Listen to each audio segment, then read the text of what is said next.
நண்பர்கள் அனைவருக்கும் வணக்கம். இன்று ஒரு தகவல். ஒரு பக்தன் கோயிலுக்கு போகிறார். அப்போது கூடையில் தேங்காய், வாழைப்பழம், கற்பூரம் எல்லாம் எடுத்துக்கிட்டு நடந்து போகிறார். கொஞ்ச தூரம் போன உடனே தேங்காய் பேச ஆரம்பிக்குது. இங்கே இருக்கிறதுல நான் தான் ரொம்ப பெரியவன், ரொம்ப பலமானவனும் கூட அப்படின்ற மாதிரி அகங்காரமாக பேசுது. இன்னும் கொஞ்சம் தூரம் போன உடனே வாழைப்பழம் பேச ஆரம்பிக்குது. இருக்கிறதுல நான் தான் ரொம்ப மென்மையானவன், இளமையானவன், ரொம்ப டேஸ்ட்டாகவும் இருப்பேன் சாப்பிட்றதுக்கு அப்படின்னு தற்பெருமையாக பேசுது. இன்னும் கொஞ்சம் தூரம் போன உடனே கற்பூரம் பேசும் அப்படின்னு நீங்கள் நினைப்பீங்க. கண்டிப்பாக கற்பூரம் பேசலை. உடனே அந்த பக்தன் கோயிலில் போய் அடைஞ்சிடுறாரு. அங்கே போன உடனே தேங்காய் எடுத்து ரெண்டாக உடைக்கிறாரு. பழத்தை உரித்து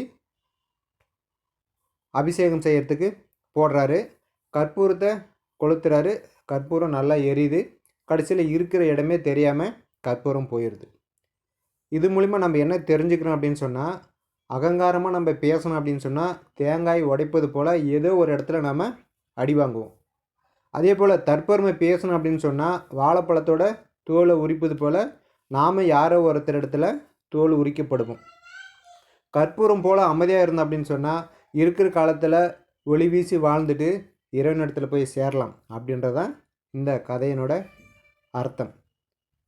அடுத்ததாக மைவி த்ரெட்ஸில் இன்றைக்கு உண்டான தகவல் என்ன அப்படின்னு பார்த்தீங்கன்னா, 4-5 வகையான கேள்விகள் இருக்குது. 4-5 வகையான நண்பர்கள் எனக்கு ஃபோன் பண்ணாங்க. அதில் ஒரு 4-5 விஷயம் முக்கியமான விஷயமாக எனக்கு தோணுச்சு. அதை தான் நான் உங்கள்கிட்ட ஷேர் பண்ணிக்க போகிறேன். இப்போ பார்த்தீங்கன்னா மைவி த்ரெட்ஸில் எல்லா நபர்களுமே விருப்பப்பட்டதாக ஜாயின் பண்ணியிருக்கிறாங்க. கூடுதலாக ஏதாச்சும் ஒரு வருமானம் கிடைக்கணும் அப்படின்றதுக்காக பண்ணியிருக்கிறாங்க. அதில் முதலாவதாக பார்த்தீங்க அப்படின்னா, ஆல்ரெடி அவங்க வேறு ஒரு கம்பெனியில் ஏதோ ஒரு வேலை செஞ்சுக்கிட்டு இருந்திருப்பாங்க. மைவி த்ரெட்ஸ் கிட்டத்தட்ட 36 மாதமாக நல்லா ரன் ஆனதை கருத்தில் கொண்டு ஆல்ரெடி அவங்க செஞ்சுருந்த வேலையை விட்டுட்டு முழுமையாக விட்டுட்டு முழு நேர வேலையாக மைவி த்ரெட்ஸை நம்பி செஞ்சுக்கிட்டு இருந்தாங்க. இப்போவும் நிறைய நபர்கள் செஞ்சுக்கிட்டு இருக்காங்க. அந்த மாதிரியான நபர்கள் கேள்வி என்னென்னா, நான் வேறு ஒரு வேலையை செஞ்சுக்கிட்டே இதை நான் பார்ட் டைமாக பண்ணியிருந்தால் கூட எனக்கு இந்த இடைப்பட்ட காலத்தில் பேமெண்ட் ஸ்டாப் பண்ண காலத்தில் எனக்கு அந்த பணமும் உதவியாக இருந்திருக்கும். முழு மூச்சாக நான் மைவி த்ரெட்ஸை நம்பி எனக்கு இந்த மாதிரி ஒரு ஏமாற்றத்தை கொடுத்துருச்சு அப்படின்ற மாதிரி நிறைய நபர்கள் எனக்கு ஃபோன் பண்ணி பேசியிருந்தாங்க. நீங்கள் ஏற்கனவே இருந்த வேலையை விட்டுட்டு முழு நேரமாக மைவி த்ரெட்ஸை நம்பி வந்திருக்கீங்க அப்படின்னா எந்த அளவுக்கு ஒரு நம்பிக்கையான கம்பெனி அப்படின்றத நீங்கள் ஒரு முறை சிந்தித்து பார்க்கணும். ஸோ உங்களுக்கு கண்டிப்பாக கம்பெனி திரும்ப ஒரு நல்ல வாய்ப்பை மீண்டும் கொடுக்கும். அதனால் இந்த முழு நேர வேலை செஞ்சவங்களுக்கு இந்த 6-7 மாதம் கண்டிப்பாக கஷ்டமான சூழல் தான். கண்டிப்பாக அந்த கஷ்டம் வெகு விரைவில் சரி செய்யப்படும். அதனால் உங்களுடைய அந்த நம்பிக்கை கண்டிப்பாக வீண் போகாது. அதனால் யாரும் வருத்தப்பட வேண்டாம். முழு நேரமாக வேலை செஞ்சுக்கிட்டு இருக்கவங்க, பார்ட் டைமே செய்கிறவங்களுக்கு ஒன்றும் பிரச்சனை கிடையாது. இது வரும்போது வரட்டும் அப்படின்னு அந்த வேலையை செஞ்சுக்கிட்டு இருப்பீங்க. ஸோ அதுவும் ஒரு வகையில் நல்ல விஷயந்தான். எப்பயுமே நம்ம எதையுமே முழுசாக நம்பிடக்கூடாது. ஆன்லைன் ஜாப்பில் ஒரு வேலையை நம்ம பார்த்துக்கிட்டு இன்னொரு வேலையை பார்க்கலாம். அதுக்காக முழு வேலையை நம்பி வந்தவங்களுக்கு கண்டிப்பாக மைவி த்ரெட்ஸில் ஏமாற்றம் இருக்காது. கண்டிப்பாக ஒரு நல்ல பலன் கிடைக்கும். யாரும் வருத்தப்பட வேண்டாம். அடுத்ததாக இன்னொரு கேட்டகரி மக்கள் என்ன சொல்கிறாங்கன்னா, ஆல்ரெடி அவங்க பர்ச்சேஸ் பண்ண தொகையை விட பல மடங்கு அமௌண்ட் அவங்க வாங்கிட்டாங்க. 1,21,000 கொடுத்து பர்ச்சேஸ் பண்ணியிருப்பாங்க. அதுக்கு மேலே ஒரு 4 லட்சம் 5 லட்சம் வாங்கினவங்களாம் நிறைய பேர் இருக்காங்க. அந்த மாதிரியான நபர்கள் என்ன சொல்கிறாங்கன்னா, எம்டி அவர்கள் வெளியில் எங்களுக்கு பணம் போடுறத கொஞ்சம் டிலே ஆனால் கூட பரவாயில்ல சார், பேமெண்ட்டே வாங்காமல் நிறைய நபர்கள் இருக்காங்க இல்லையா, ஒரு பேமெண்ட்டு 2 பேமெண்ட்டு, அதேமாதிரி நிறைய இந்த கடன் பிரச்சனைலாம் இருக்கிறாங்க. லாஸ்ட் டைமில் ஜூன் மாதம் வரைக்கும் அப்டேட் பண்ணவங்களாம் இருக்காங்க. ஸோ அவங்களுக்கெல்லாம் கொஞ்சம் முதல்ல பேமெண்ட் போட்டாங்கன்னா நல்லா இருக்கும் சார் அப்படின்னு சில நபர்கள் பெருந்தன்மையோடு சொல்கிறாங்க. அதுலேயும் ஒரு சில நபர்கள், நாங்கள் நிறைய மாதம் வாங்கி பழகிட்டோம் சார், அதனால் எங்களுக்கு கமிட்மெண்ட் அதிகமாக இருக்குது, அதனால் எல்லாத்துக்கும் பேமெண்ட் போட்டால் நல்லாயிருக்கும் அப்படின்ற மாதிரி சொல்கிறாங்க. அது அவங்களுடைய கமிட்மெண்ட்டை பொறுத்தது. ஸோ எல்லாத்துக்குமே பணம் தேவை தான், அது இல்லைன்னு சொல்லிட முடியாது. அவங்கவுங்களுடைய பிரச்சனைக்கு ஏற்ற மாதிரி கண்டிப்பாக பணம் தேவை தான். கண்டிப்பாக நிறுவனம் எல்லாத்தையும் சரி செய்யும். என்னோடய கருத்தாக என்னென்னா, இந்த பர்ச்சேஸ் தொகைக்கு மேலே வாங்கினவங்களுக்கு 1 வாரம் 2 வாரம் டிலே அப்படின்னு சொன்னால் கூட ஏற்றுக்கலாம் அப்படின்றது என்னோடய கருத்து. ஏன்னா ஆல்ரெடி அதுக்கு மேலே வாங்கிட்டோம். வாங்காத நபர்கள் இருப்பாங்க, கொஞ்சம் அவங்களுக்கு கொடுத்தாங்கன்னா யூஸ்ஃபுல்லாக இருக்கும் அப்படின்றது இது என்னோடய தனிப்பட்ட கருத்து. அதே மாதிரி அடுத்த கேட்டகரி பீப்புள், நான் ஒரு முறை கூட நான் பணம் இது வரைக்கும் வாங்கவே இல்லை, கம்பெனியில் பர்ச்சேஸ் பண்ணதோடு சரி, எனக்கு பணம் கிடைக்குமா கிடைக்காதா, எம்டி வந்து எங்களுக்கு ரெகுலராக கொடுக்கலனா கூட பரவாயில்ல, நாங்கள் பர்ச்சேஸ் பண்ண தொகையை முழுமையாக ஒரே டைம் கொடுத்துட்டா கூட எங்களுக்கு போதும், நாங்கள் கம்பெனிலேருந்து வெளியே போய்க்கிறோம் அப்படின்ற மாதிரியான சில நபர்கள் சொல்கிறாங்க. மைவி த்ரெட்ஸ் யாருக்கும் முழுமையான பணத்தை கொடுத்து வெளியே அனுப்புறதுக்காக இங்கே இல்லை. எல்லாத்தையும் லைஃப் லாங்காக ஒரு வேலை கொடுத்து நிறுவனமும் சம்பாதிச்சு, அதை நம்பி வந்த உறுப்பினர்களும் சம்பாதிச்சு வாழ்க்கையில் முன்னேறணும், ஒரு மாற்றத்தை உண்டாக்கணும் அப்படின்ற ஒரு கோட்பாடு தான் மைவி த்ரெட்ஸ் இருக்கிறாங்க. கண்டிப்பாக அந்த மாதிரி நடக்கும். ஏன்னா எம்டி இவ்வளோ நாள் உள்ளுக்குள்ளார இருக்கும் பொழுது எம்டி வெளியிலேயே வரமாட்டார், வெளியில் வருவதற்கான சாத்தியக்கூறுகள் இல்லை அப்படின்றத எங்கேயுமே கோர்ட் இது வரைக்கும் சொல்லவே கிடையாது. ஆல்ரெடி கோர்ட்டு என்ன சொல்லியிருக்குது, இவங்க வந்து மக்களை யாரும் ஏமாற்றல, இவ்வளோ பணம் வாங்கியிருக்காங்க, இவ்வளோ வெளியில் கொடுத்துருக்காங்க, இவ்வளோ அமௌண்ட்டு அக்கௌண்ட்டில் இருக்குது, ப்ராடக்ட்டு இவ்வளோ இருக்குது, ஸோ இதெல்லாம் கண்டிப்பாக சரி பண்ணி மக்களுக்கு கொடுக்க முடியும் அப்படின்ற ஒரு நிலை தான். மைவி த்ரெட்ஸ் மக்களை ஏமாற்றிட்டாங்க, ஓடிட்டாங்க அப்படின்ற கருத்து இது வரைக்கும் சொல்லப்படவே இல்லை.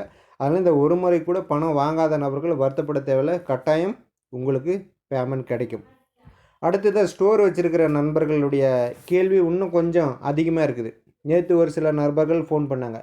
என்ன அப்படின்னு பார்த்தீங்கன்னா, ஆல்ரெடி இந்த 1.21 கொடுத்து பர்ச்சேஸ் பண்ணவங்களுக்கு இது வரைக்கும் பார்த்த அமௌண்ட்டு அதுக்கு மேலே இருக்கும். வெளியில் நிறுவனத்தினுடைய எம்டி வந்து பணம் போட்டேன்னா அவங்களுக்கு பிரச்சனை முடிஞ்சுது. அதே மாதிரி பர்ச்சேஸ் பண்ண தொகையை விட அதிகமாக வாங்கினவங்களுக்கும் ஆல்ரெடி அவங்க வேலெட்டில் அமௌண்ட்டு நிறையா இருக்கும், அதுவும் வந்து போட்டாங்கன்னா அவங்க பிரச்சனை முடிஞ்சுது. மைவி த்ரெட்ஸ்க்காகவே மற்ற வேலையை விட்டுட்டு வந்தவங்களுக்கும் அதே மாதிரி தான், அவங்க வேலெட்டில் அமௌண்ட்டு அதிகமாக இருக்கும், பணம் போட்டாங்கன்னா முடிஞ்சுது. ஆனால் இந்த ஸ்டோர் வச்சுருக்கிறவங்க அப்படின்றவங்களோட நிலைமை வந்து, அவங்க வேலெட்டில் அமௌண்ட்டு இருக்கும், ஆல்ரெடி அவங்க பர்ச்சேஸ் பண்ண தொகையோடு அதிகமாகவும் வாங்கியிருக்கலாம், அல்லது புதுசாக நிறைய பேர் லாஸ்ட் டைம்லாம் ஸ்டோர் எடுத்துருக்குறாங்க. அவங்களுடைய நிலைமையெல்லாம் என்ன அப்படின்னு பார்த்தீங்கன்னா, ஆல்ரெடி அவங்க கடனோ உடனே வாங்கி தான் அந்த ஸ்டோருக்கு அட்வான்ஸ் கொடுத்துருப்பாங்க.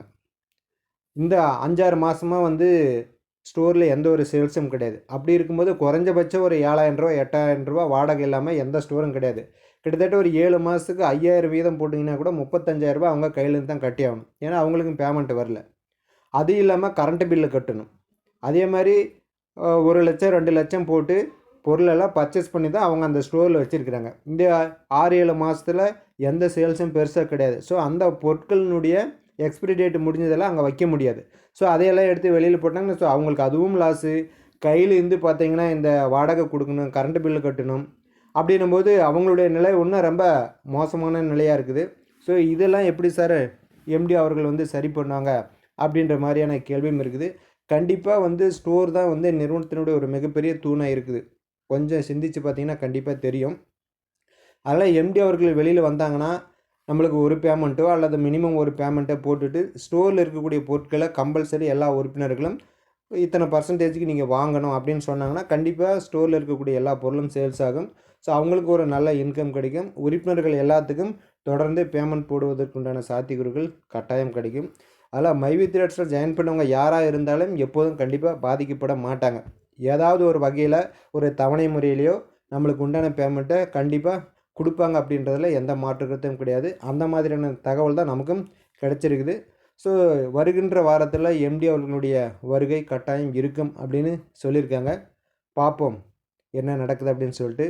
அதேமாதிரி புதுசாக மைவி த்ரெட்ஸ் update.com அப்படின்ற ஒரு வெப்சைட்டை ஆரம்பிச்சுக்கிறாங்க. அதில் என்ன புதிய தகவல்கள் போடுறாங்க அப்படின்றத நம்ம பார்த்து தெரிஞ்சுக்கலாம். அதனால் மைவி த்ரெட்ஸில் நம்பி வந்தவங்க யாரும் வருத்தப்பட வேண்டாம். பல நபர்கள் பல விதமான செய்திகள் சொல்லிக்கிட்டு இருக்காங்க. நல்ல விதமாக சொன்னாலும் சரி, கெட்ட விதமாக சொன்னாலும் சரி, அதெல்லாம் நீங்கள் காதில் கேட்டு வாங்கிக்கோங்க. எம்டி வெளியில் வந்து சொன்னதுக்கப்புறம் தான் அதில் என்ன உண்மையான நிலைப்பாடு இருக்குது, அவரால் பணம் கொடுக்க முடியுமா முடியாதா, எந்த பேசிக்ஸில் கொடுக்குறேன்னு சொல்கிறாரு, அது நமக்கு பயனுள்ள வகையில் இருக்குமா இருக்காதா அப்படின்றது எல்லாமே அவர் வந்து வெளியில் சொன்னால் மட்டும்தான் முழுமையாக தெரியுமே தவிர வேறு யார் சொல்வதும் முழுமையான தகவல்கள் கிடையாது அப்படின்றத இதன் மூலிமா சொல்லிக்கிறேன். மீண்டும் அடுத்த ஒரு மைவி த்ரெட்ஸ் அப்டேட்டுடன் உங்களை சந்திக்கிறேன். நன்றி, வணக்கம்.